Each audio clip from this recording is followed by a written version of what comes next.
Bien, entonces le he puesto como título a este cuarto capítulo de Primera de Corintios como administradores de misterio.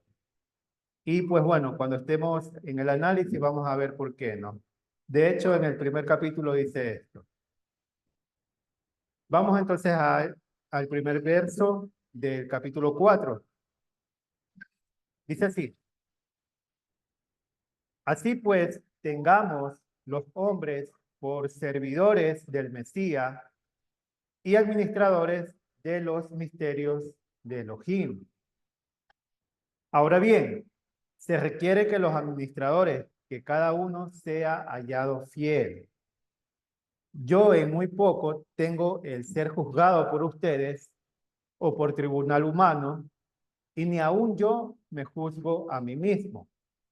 Porque aunque de nada tengo mala conciencia, no por eso soy justificado. Pero el que juzga es Yahweh.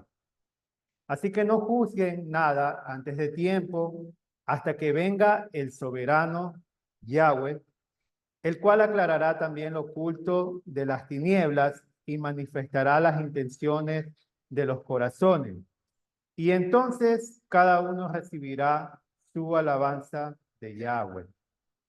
Entonces, para que podamos entender lo que estamos leyendo, recordemos los tres primeros capítulos que en este caso ya hemos analizado. Estamos viendo cómo Pablo recibe esta carta, dice, de parte de la familia a lo que él le llama los de Cloé, y empieza a manifestar en estos primeros capítulos sobre una división que había acontecido en esta comunidad, en esta congregación.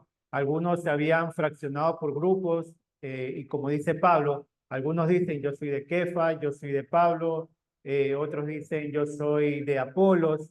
Entonces Pablo inició haciendo una corrección de este problema. De este problema empieza a corregir y empieza a llamar a la congregación que ellos entiendan de quiénes somos todos, incluyéndose él mismo, ¿no? Y él dice, todos pertenecemos al Mesías. No tienen que hacer, digamos que estoy parafraseando, no tienen que hacerse divisiones, porque todos pertenecemos a un mismo amo. Y él pues enaltece en este caso o llama la atención a la congregación diciendo el que murió en la estaca de ejecución fue Yeshua, el que siembra y el que da el crecimiento es uno, es el otro, pero el que hace la labor es el Eterno. Él es el que da el crecimiento a la semilla. No importa quién haya sembrado, no importa quién haya regado, el que da el crecimiento es el Eterno. Y empieza digamos que, hacer una reestructuración de estos problemas que habían pasado, llamando a la unidad al pueblo. Que el pueblo no se desenfoque de por qué estamos en este camino, de qué somos nosotros, por qué el haber conocido este mensaje de la resurrección del Mesías, porque ese era el punto principal del mensaje, la resurrección de Yeshua y qué implicaba eso para nosotros como parte de ese pueblo que entre las naciones estaba empezando a guardar Torah con obediencia en Yeshua. Entonces, después de haber hablado de todo esto, haber hablado incluso de la sabiduría, que es esencial que lo haya tomado en cuenta. ¿Por qué? Porque estamos hablando de una congregación que se encontraba en un lugar donde la sabiduría, digamos, filosófica, helenística, era muy habitual, era parte de la cultura. Entonces, él hace esta diferencia de la sabiduría de ellos a la sabiduría del Eterno. Entonces, entendiendo esto, él empieza ya a llegar al clímax de esta problemática, digamos, para poder ya cerrar este punto y entrar a otro problema, porque son varios problemas que él empieza a corregir. Y entonces dice que no tengamos a los hombres, que no tengamos, digamos, de más a los servidores del Mesías y administradores de Elohim, de los misterios. Y ese es el título de la enseñanza, dice. Nosotros somos administradores de los misterios de Elohim. Y ya nosotros entendemos que cuando se habla de misterio, se habla de lo que el Eterno nos ha dado a conocernos. El poder entender cuál es el propósito de nosotros, quiénes somos nosotros. Somos parte de ese pueblo, de ese remanente, el cual el Eterno en algún momento, a través de sus profetas, dijo que entre las naciones iba a poder recoger, los iba a volver a juntar y les iba a entregar la promesa que les dio a nuestros padres. Entonces, ese es el misterio del cual siempre Pablo está hablando en esta carta. Y aquí dice en el verso 2, ahora bien se requiere que los administradores, que cada uno sea hallado fiel. Ese es un requisito para cada uno de los que son llamados por el Eterno a ser servidores.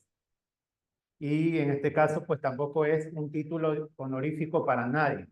Y eso sí, Pablo lo explica. Esto no es un título honorífico. Más adelante vamos a ver cómo Pablo empieza digamos que a sacar de la mente a las personas que este título sea algo grandioso por encima de los demás. Entonces dice, somos servidores. Incluso esa palabra que le dice administradores, esa palabra, si usted va en griego, la va a encontrar como mayordomo. Ya no es un título de honor, de altura, sino que entre los empleados, digamos así, o entre los siervos, obviamente este es el que administra, pero no es un título, digamos, de más por encima de la congregación. Entonces dice en el verso 3, yo en muy poco tengo el ser juzgado por ustedes o por tribunal humano, y ni aún yo me juzgo a mí mismo. Y en la parte de al lado ustedes pueden ver que yo les he puesto como siempre un cuadro con un comentario y pueden ver la palabra griega que dice, ahí en griego dice ode loipon, que se traduce aquí, aquí pues o ahora bien. Y en el verso 2 ustedes pueden ver que yo les subrayé esa palabra, ¿no? Ahora bien. Eso es porque en el griego no se encuentra la palabra. O sea, si usted desea, la omite, si no, pues queda ahí mismo. No cambia para nada la narrativa, pero lo que sí le indico es que esa palabra no existe en el griego, ¿no? Y en el verso 4, que le puse ahí, B4, ahí en el comentario dice, le estoy haciendo en el recuadro una reconstrucción de lo que dice en griego. Y lo que estaría en griego, en el verso 4, es lo siguiente. Para mí es una cosa muy pequeña ser examinado por ustedes o por cualquier hombre. Ni siquiera yo me examino a mí mismo. Y para que ustedes entiendan esto, en la siguiente diapositiva yo les traje el interlineal en griego para que veamos lo que dice realmente, ¿no? Ahí está la versión en la parte de arriba de Reina Valera que dice, yo en muy poco tengo el ser juzgado por ustedes o por tribunal humano y él aún, perdón, y ni aún yo me juzgo a mí mismo. Y ahí ustedes pueden ver la palabra que le traducen como juzgado o juzgar, que dice en griego anacrino. Anacrino no se traduce realmente como juzgado, sino más bien examinado. ¿Ya? Entonces, ahí ustedes pueden, digamos, hacer ese comentario en sus Biblias, ¿no? Lo que estaría diciendo Pablo es que yo en muy poco tengo el ser examinado por ustedes. O sea, no están, digamos, ustedes para que me examinen a mí. Y tanto así que él dice, ni yo mismo me atrevo a hacerlo. ¿Por qué? Porque el que va a juzgar es el Eterno y él es el que nos tiene que examinar. Y otra frase que yo les puse en un cuadro, en la parte de abajo, si ustedes pueden ver, donde dice día, en la traducción que dice día, que en griego es shemerá, en la Reina Valera le han traducido como tribunal, ¿ya? Realmente la traducción sería día, y esto haciendo referencia a lo que nosotros, digamos, dentro del lenguaje bíblico, entendemos qué significa un día. Cuando se habla el día del juicio o el día del eterno. Cuando dice el día del eterno, se está refiriendo a un día de juicio, el día que el eterno va a juzgar. Entonces, por eso en la traducción que yo les puse en la pantalla anterior, decía acerca de dice, para mí es una cosa muy pequeña ser examinado por ustedes o por cualquier día de hombre. En este caso, no tribunal de hombres, sino día de hombre. Como un juicio que se determinó tal día ya. Ni siquiera yo me examino a mí mismo, dice. Entonces yo les traje esta pantalla del interlineal en griego para que ustedes puedan ver y digamos podamos acercarnos a una mejor traducción. En la siguiente diapositiva, ahí yo les traje también igual unos comentarios críticos. Ahí ustedes pueden ver un comentario del versículo 2, donde yo les dije que al inicio dice, además, dice, la lectura verdadera, según qué, según lo que ustedes pueden ver ahí entre paréntesis, Códice Sinaítico, Alejandrino, Vaticano, el Primer Scriptus, el Besa, y dice la palabra, se traduce aquí, además, es decir, ya. Se le puede exigir como ministro que sea fiel, pero si siendo fiel es juzgado mal y despreciado, su apelación se encuentra ante un tribunal más verdadero y más elevado. Bien. Y la palabra que dice ahí, se le exige, ¿no? También se podría traducir como se requiere, que sería, digamos que otros manuscritos contienen la palabra requerir más que exigir. Y en el verso 4, también ahí, perdón, en el verso 3, donde dice comentario del púlpito, dice lo siguiente. San Jerónimo incluye la expresión día para juicio. Y entre los silicismos de San Pablo, es decir, las expresiones de vida a su temprana formación en Cilicia. Bien, entonces ahí para que ustedes vean pues los comentarios críticos de las palabras que les he presentado, tanto como día y la corrección del verso 2.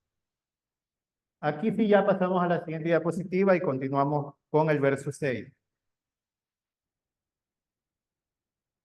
Dice, pero esto, hermanos, lo he presentado como ejemplo para mí y en Apolos por amor de ustedes, para que nosotros aprendan a no pensar más de lo que está escrito. No sea que por causa de uno se envanezcan unos contra otros, y ese es el problema, ¿no? Lamentablemente cuando surgen estos bandos y digamos que cada bando toma a alguien como su líder, esto causa que esa persona que ha sido tomada como líder se envanezca. Y en su momento es lo que Pablo está diciendo, ¿no? Nosotros no pertenecemos a nadie, todos somos del Mesías. Sin embargo, cuando sucede esto, estos líderes se creen dueños de la congregación, dueños de este grupo de personas, y por eso es que Pablo está corrigiendo esto, dice, no sea que se envanezca. Yo no estoy poniendo, digamos que es lo que está explicando, no estoy poniendo a Pablo y me estoy poniendo yo como ejemplo para que ustedes nos tomen digamos, como líderes suyos, porque esto puede hacer envanecer. Voy a volver a leer el verso 6. Pero esto, hermanos, no lo he presentado como ejemplo en mí y en Apolo por amor a ustedes. Lo he presentado como ejemplo en mí y en Apolo por amor a ustedes, para que en nosotros aprendan a no pensar más de lo que está escrito. No sea que por causa de unos se envanezcan unos contra otros. Porque ¿quién te distingue? ¿O quién no te haya recibido? Y si lo recibiste, ¿por qué te glorías como si lo hubieras recibido? Ya están saciados, ya están ricos, sin nosotros reinan. Y ojalá reinasen para que nosotros reinésemos también juntamente con ustedes. Porque según pienso, Yahweh nos ha exhibido a nosotros, los apóstoles, como postreros, como a sentenciados a muerte, pues hemos llegado a ser espectáculo al mundo, a los ángeles y a los hombres. De igual manera, en la parte de al lado les puse un cuadro, un comentario, donde dice que el manuscrito A, B y D, que sería alejandrino, el manuscrito vaticano y el códice Beta, dice que omiten la palabra pensar. Y en la parte de abajo yo les he puesto la corrección, digamos, sin la palabra pensar. Digamos que el verso 6 quedaría así. Estas cosas, hermanos, las he explicado a mí mismo, la he aplicado a mí mismo y a Apolo por causa de ustedes, para que nosotros aprendan a no ir más allá de lo que está escrito. Ya no dice para que no piensen más allá, sino para que aprendan a no ir más allá de lo que está escrito, a fin de que nadie se envanezca a favor del uno contra el otro. Y vemos algo, digamos,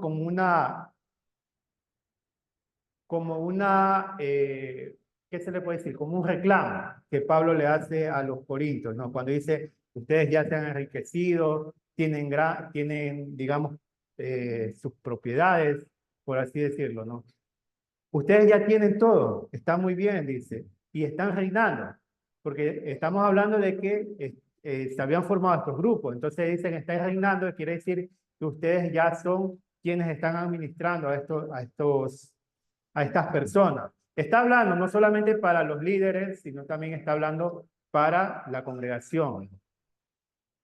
Dice, está muy bien, ojalá nosotros también estuviésemos reinando con ustedes. ¿Por qué? Porque Pablo, como apóstol, entiende que esa no era la función. La función de nosotros no es reinar. La función de nosotros es ser esclavos, que es lo que significa la palabra servidor, ¿no? Ser un esclavo. Nosotros estamos atados a hacer una función no con el ánimo de tener frente a ustedes un título de honor, sino más bien porque esto es a lo que el Eterno nos ha llamado, a trabajar. Y no somos más que ustedes, ni ustedes tampoco son más que nosotros. Todos somos iguales, somos el mismo pueblo, somos la misma comunidad delante del Mesías y delante del Eterno. Entonces dice en el verso 9, porque según pienso, Yahweh nos ha exhibido a nosotros, los apóstoles, como postreros, como a sentenciado a muerte, y eso ya Pablo lo tenía claro, por esta proclamación de un reino futuro que iba a acontecer, que en este caso sería Yeshua el que iba a reinar, y por todo lo que iba a pasar, esto no iba a ser fácil para ellos ir afuera, como decimos, o como vemos actualmente los evangélicos como lo hacen, de ir afuera y proclamar, acepta a Cristo Jesús como tu Salvador. Para ellos no era así. Para ellos es ir en contra del imperio de turno en ese tiempo, que era Roma. Roma estaba imperando y estaba un emperador, quien era el rey, el líder, y era considerado también un dios. Entonces, que alguien vaya y proclame a un futuro rey era un acto de rebeldía, era un acto que ya esa persona entendía claramente que iba a ir en contra de ese emperador y iba a ser puesto a muerte. Por eso dice Pablo, Yahweh nos ha exhibido a nosotros, los apóstoles, como postreros, como a sentenciado a muerte, pues hemos llegado a ser espectáculo al mundo, a los ángeles y a los hombres. Y eso lo vemos en Hechos de los Apóstoles, ¿no? Esta obra donde se relata el ministerio de los apóstoles, ahí vemos todo lo que no solamente Pablo pasa, sino lo que pasa también Pedro, Juan. Entonces, para que entendamos estas palabras de Pablo. En la siguiente diapositiva también les traigo un comentario del verso 6. Dice ahí en el comentario, dice, no pensar en los hombres por encima de lo que está escrito. La palabra pensar no se encuentra en muchas copias antiguas. En este caso debemos traducir para que aprendan en nosotros el precepto, no por encima de lo que está escrito. Eso es lo que dice el comentario. Y ahí igual en la parte de abajo yo les traje la versión interlineal de Tischendorf para que ustedes vean que también omite la palabra pensar. Bien.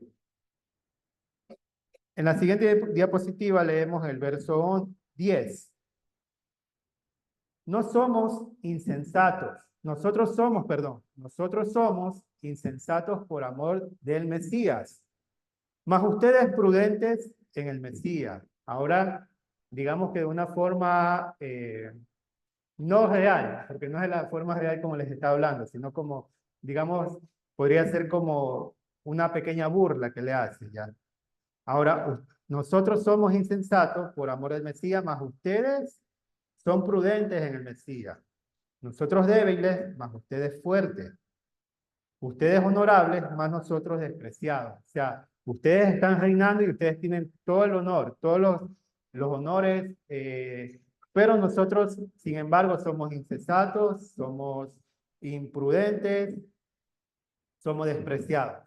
Y dice en el verso 11, hasta esta hora padecemos hambre, tenemos sed, estamos desnudos, somos abofeteados y no tenemos morada fija. Nos fatigamos trabajando con nuestras propias manos, nos maldicen y bendecimos, padecemos persecución y la soportamos. Nos difaman y rogamos. Hemos venido a hacer el desecho de todo. Hemos venido a hacer hasta ahora como la escoria del mundo, el desecho de todo. No escribo esto para avergonzarlos, sino para amonestarlos como hijos míos amados. En el verso 13 ustedes pueden darse cuenta que yo les subrayé la palabra escoria, ¿no? Y en la parte de al lado le traigo qué dice en el griego. En el griego diría perikaxarma.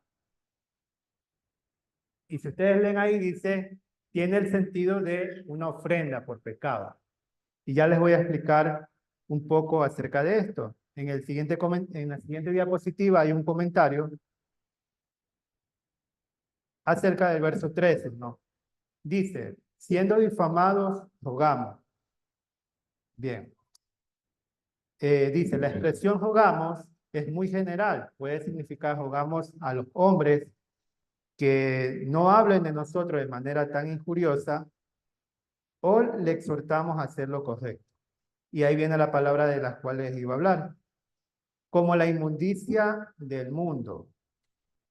La palabra griega, catarmata, tiene un sentido técnico en el que significa hombres consagrados a la muerte con fines de expiación.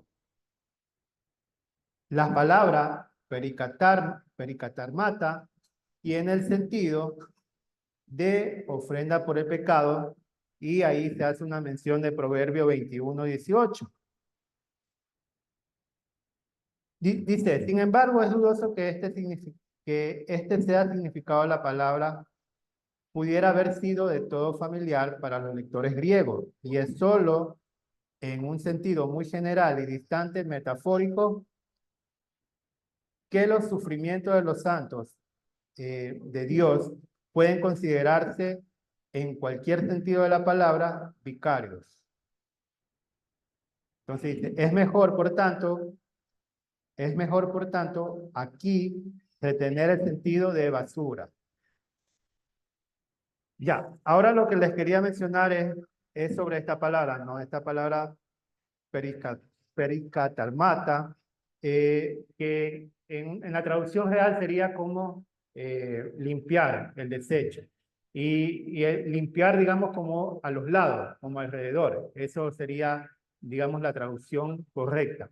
Pero, ¿cómo se entendía esta palabra? A pesar que aquí igual el comentario dice, es muy probable que no todos hubieran entendido esta palabra como se entiende actualmente el significado, que esta palabra se hace, la asemejan o creen que culturalmente pudo haberse significado como una expiación, ¿ya? Que en este caso Pablo estaría diciendo, somos la escoria del mundo, o sea, hemos sido tomados como una expiación, ¿ya? ¿Y por qué se da este comentario? Es porque algunos historiadores y poetas griegos utilizaron esta palabra para referirse a una expiación. Si ustedes recuerdan, cuando yo estuve presentando la serie de las festividades de primavera, para los que no lo han visto, pues les invito a que vayan al canal de Ciencias Bíblicas de Verdad de Vida, y ahí está la serie de festividades de primavera. En la serie, cuando hablo de la festividad de primavera, llamada Floralias, que sería la de los griegos, Ellos tenían como cultura hacer una expiación por la nación. Y para hacer una expiación por la nación, lo que nosotros podríamos conocer como un chivo expiatorio, perdón, un chivo expiatorio, perdón, ya. Ellos tenían como costumbre tomar a dos hombres, y no eran dos hombres importantes de la nación, no eran dos hombres de la nobleza, eran dos hombres, en este caso, lo más vil del mundo, eran los más pobres, eran personas que incluso pudieron haber tenido una sentencia por alguna razón.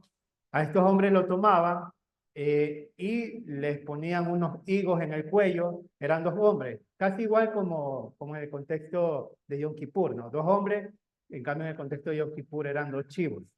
Entonces tomaban a estos dos hombres y a través de la muerte de ellos se espiaba el mal que había en la ciudad. Ellos tenían la creencia de que si venía un mal a la ciudad, como una pestilencia, como que había mala cosecha, es que los dioses los estaban castigando. Entonces, tradicionalmente, antes de esta festividad de Floralia, existía algo que se conocía como parmaquía. Y ellos tomaban a estos dos hombres y los mataban para expiar el pecado de la ciudad.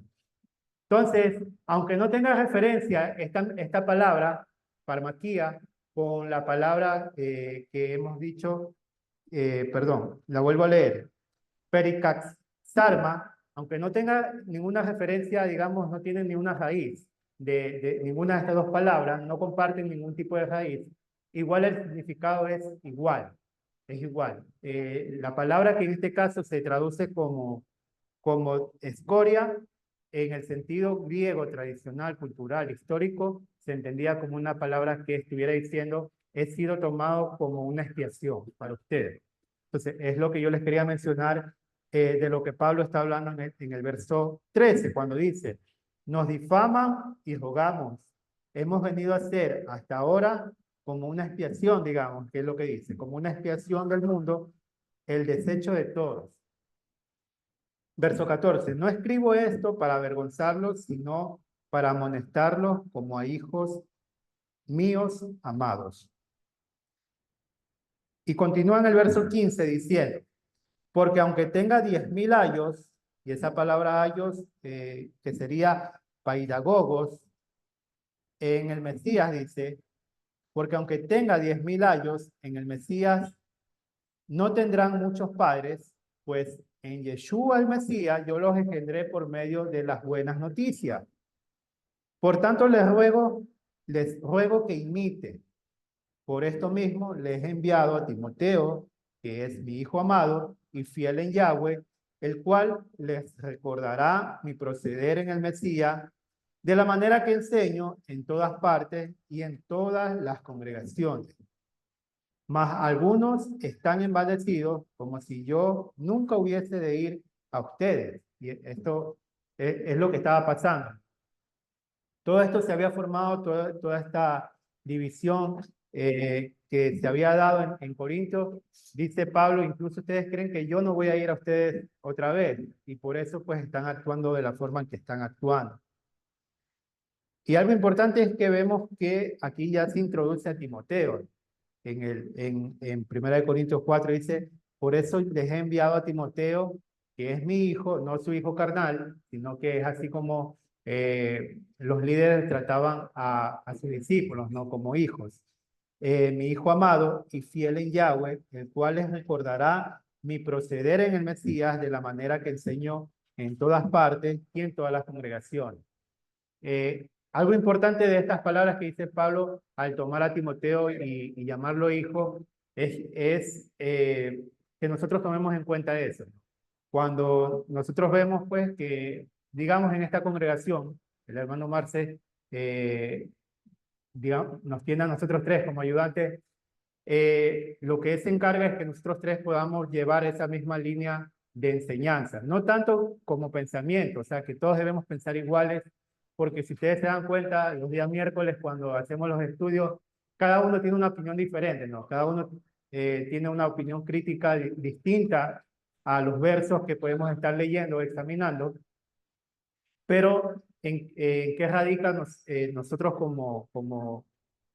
como los encargados de aquí es que seguimos la misma enseñanza, seguimos las mismas directrices que se han planteado ya hace mucho tiempo.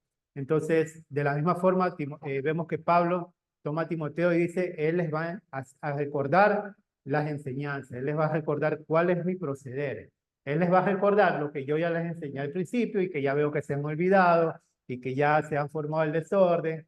Bueno, yo les envío a Timoteo para que los vuelva a ordenar. Dice. No voy yo mismo, sino que les envío a Timoteo.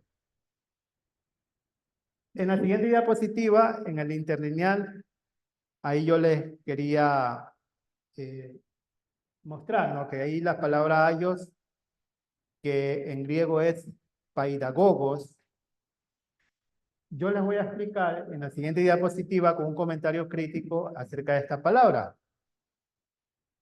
Y que esta palabra se puede traducir como tutores, perdón, como tutores. No sé por qué le hayan puesto ayos en la traducción de Reina Valera, pero bueno, digamos que en un entendimiento real, una verdadera traducción sería tutores. Y les voy a leer un poquito, ¿no? De lo que dice ahí. El pedagogo era un esclavo al que se confiaba a los muchachos cuando dejaban el cuidado de las mujeres, cuando tenían alrededor de 16 años. O sea, ya no iba a estar a cargo de la mamá, de las mujeres, ya iba a estar a cargo de un maestro, un tutor. A menudo era un extranjero, a veces educado y refinado, pero a menudo no.